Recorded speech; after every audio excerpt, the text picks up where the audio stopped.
So, ito na si Toto, oh. Yung pasyente namin.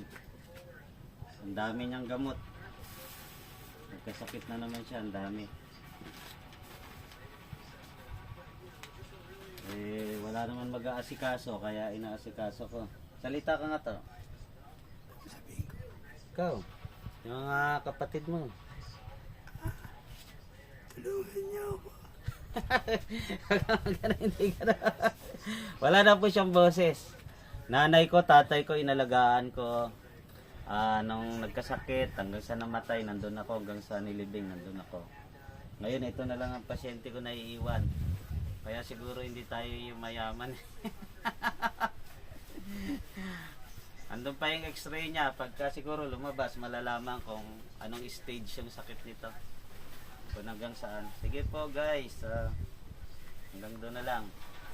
So ikaw. Ano? Salamat. Tulungan niyo ako. Hindi. Huwag ka na. Pasalamat ka na lang sa Diyos na buhay ka pa. Ha? Salamat sa Diyos. Pagaling ka. Pagaling.